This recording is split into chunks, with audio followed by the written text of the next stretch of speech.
অঙ্কটি হলো intermediate HSC উচ্চতর গণিতের লিমিট অধ্যায়ের অঙ্ক। 7 এবং 8 এর উৎপাদক জানলে অঙ্কটি সহজে ক্যালকুলেশন করা যায়। শুধু ব্যতিক্রম হলো এই অপারেটরটার ব্যবহার কি সেটা আমাদের জানতে হবে। লিম অর্থাৎ লিমিট পড়া হয়, এটাকে পড়া হয় x টেন্স টু 2। বাস্তবে x = 2 আমাদের ব্যবহার করতে হবে। তো বেশি কথা না বলে আমরা x = 2 এখানে বসিয়ে দেখি। 2 এখানে বসালে 2 দুগুণ 4 প্লাস 2 4 আর 2 6 বিয়োগ 6, তাহলে লবে 0 পাওয়া গেল। হরে 2 বসালে 2 দুগুণ 4 4 মাইনাস 4 অর্থাৎ 0। 0/0, শূন্যকে 0 দ্বারা ভাগ করলে অসংজ্ঞায়িত হয়, কোনো রেজাল্ট পাওয়া যায় না।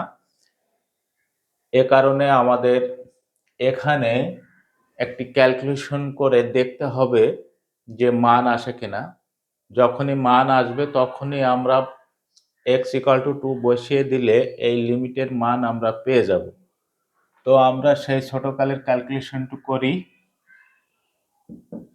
লিমিট x টেন্স টু 2, এটা উৎপাদক করলে x²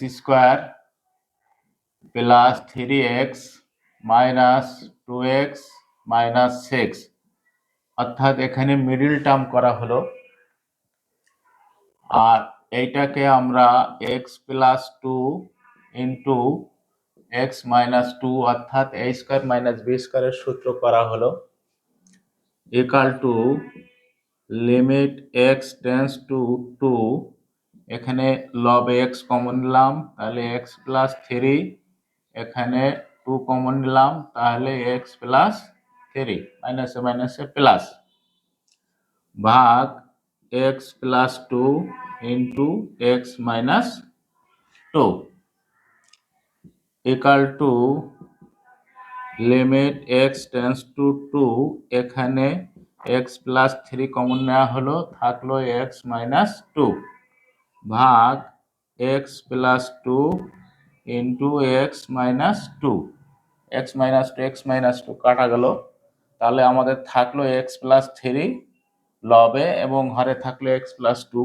এখন আমরা দেখবো যে x = 2 বসালে মান আসে কিনা। 2 বসিলে এখানে 2 বসালে 2 আর 3 যোগ করলে 5 হয়, হরে 2 বসালে 4 হয়, অর্থাৎ মান আমরা পেয়ে গেলাম।